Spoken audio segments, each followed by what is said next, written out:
Money makes people hear you. Money makes people see you. Money gives you power. Money makes you be able to walk into a door, right? That's closed. It's just the way it is. There you go. And I think, what you're saying, it kind of goes back to what Vic always talk about. Vic's always talk about, young men need to find something that they good at.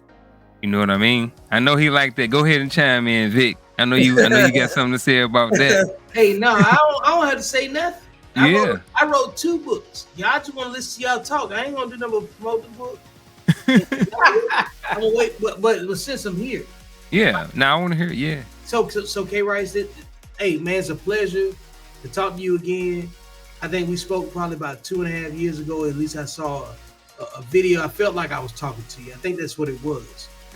But knowing Garfield and knowing how passionate he is about this, I know that you're here for all of the right reasons.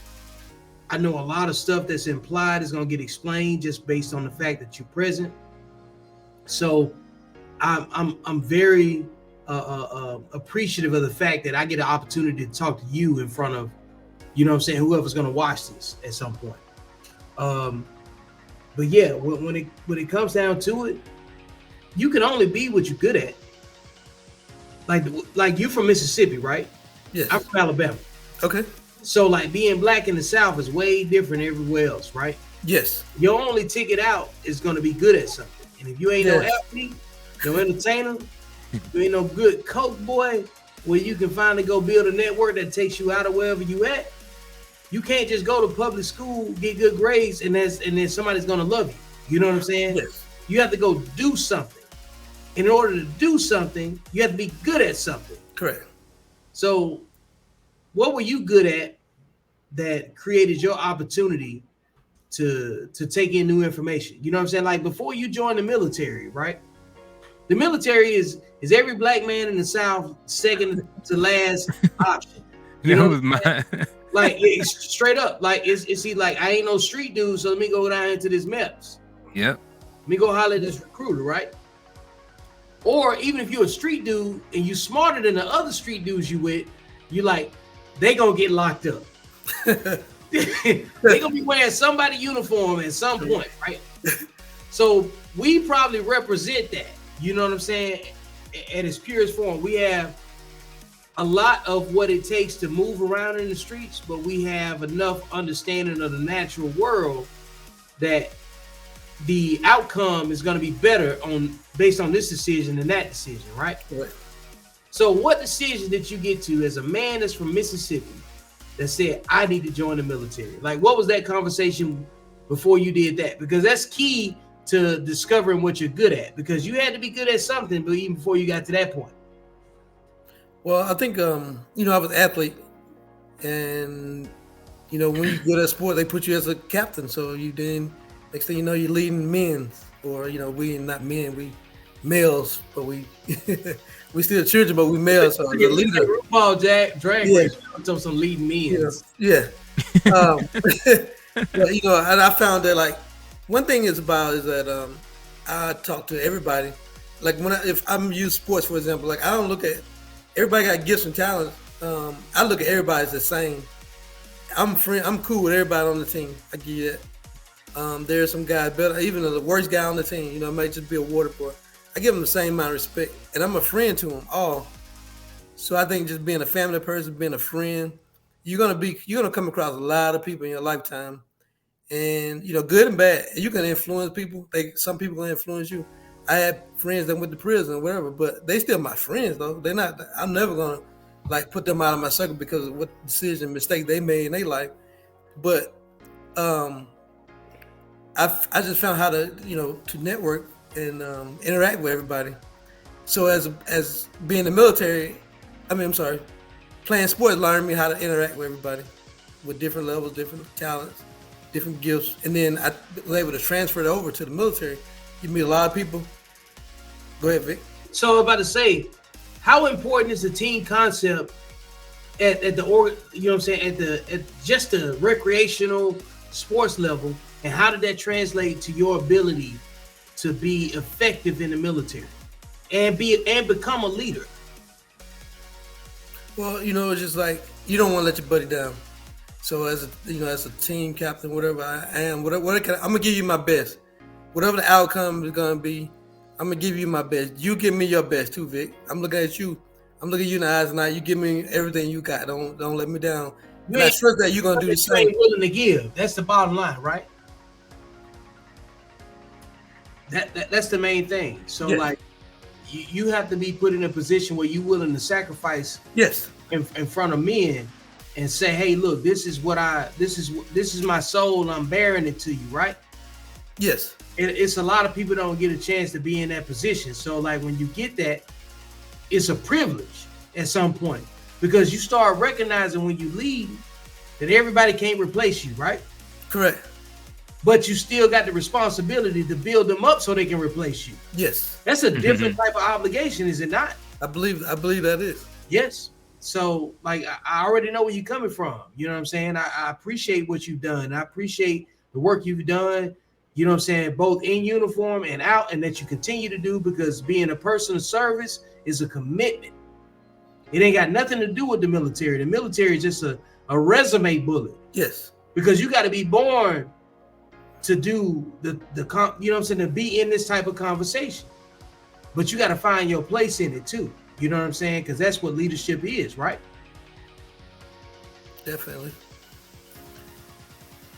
I think so I can, the other thing, I can go back even further than like being in sports though. I just watch what my mom and dad did, what they did, the sacrifice they made. And it goes back to what you were saying, what you willing to put on the table, what you willing to sacrifice. And I commend my parents though, because like we didn't have much growing up, but they sacrificed, so that we could have a little bit more than than what they had. So I was like, that's a lot of respect. My dad got up, went to work every day. I never seen him sick. I never seen him down and out, just like family man. You can count every weekend, Saturday and Sunday, he's going to be there. We have family meals, count on those things. And, he would give his shirt off and back to anybody in the neighborhood. So it's not like, if you take that on a small scale and you magnify that to millions of people, it's still the same though. Like your attitude, the way you treat people. It was saying like, I remember somebody talking about like, when you give somebody money and power, it just shows, it's just, giving them a platform on a higher level. They still who they are, Mm-hmm. So money and power reveals who they are. If you got a problem with money and you get on a high platform, you're going to fuck the money up in front of everybody anyway. You just going to do it in public. Yeah. Not in private. Yes. Hey, that's true. Hey, you know what? With that being said, I remember when Rice was mentioning earlier about money not necessarily not being a big deal, but more so about passion and doing different things like that. And I looked over and I saw Antoine's face, like maybe a little bit different. Now, I'm not, maybe you didn't have anything to think differently about what he's saying, but do you kind of feel like that, Antoine, or you kind of feel like that men should kind of go along with their passion and stuff like that versus the money? Or listen, I followed my passion, right? Even though I got a degree in something else, I followed my passion. But I find that, people that talk about, oh, money isn't everything, oh, money isn't this, you ain't gonna help nobody being broke, period. It's just the way the world is now. So when you talk negative about it, like you're okay or you're passive about it, you're not gonna attract it, right? Because it would be good if you had $2 million to help your trade school, right? Definitely. So when you talk in such a small sense and you don't put enough passion behind wanting to make money, that's telling somebody out there that they don't really need it to make money, right? And I don't agree with that, because I think if anything I would tell anybody, reach for the stars and hope you land on the moon, right? Because money makes people hear you. Money makes people see you. Money gives you power. Money makes you be able to walk into a door, right? That's closed. It's just the way it is. And when you want to expand yourself, or people that tell me, oh, they have enough or they this enough, I look at them and go, you're an idiot. You don't have enough. Because if you had enough, you would hit the masses. So you don't have enough. But in order to hit the masses in today's modern times, you need money, right? And you got to grow. Now, I would say I'm fortunate enough that I have my art and I'm making money from it, and it's a passion, and I'm grateful for it. But there's not one picture I draw that I say, well, I want to make just enough. No, I'm going to sell it for the highest bidder, right? And I'm not going to be loyal to nobody. I'm going to be loyal to the almighty dollar that comes on my table.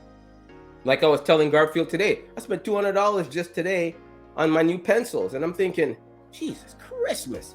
So that $200 is going to go into the next drawing I make, and I'm going to add the $200 on to make it back. And if I'm a young man listening to this, I'm going to say, no, you don't have enough.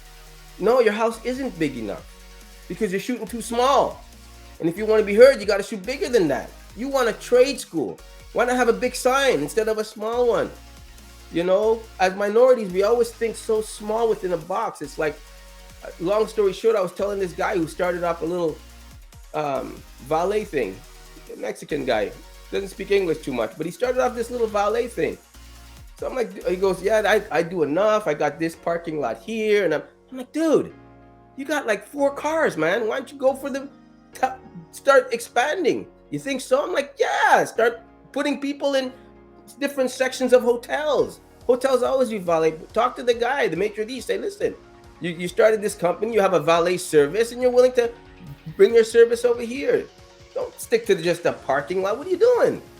You know, well, it's just enough. I feed my family. I'm good. I'm like, dude, give your family some steaks. Think bigger than a box. Why would you want to think so small? You know, you gotta, as minorities, if you want to be heard, if you want to make change, you ain't making change with nothing in your pocket. I'm looking at you going like, you ain't buying that, right? I'm gonna look at you and say, okay, this guy's got something to offer me. If you're in a trade school and you tell me, you know, come work at my trade school, I'm gonna go and I'm gonna look. I'll say I'll volunteer because you ain't got enough to pay me.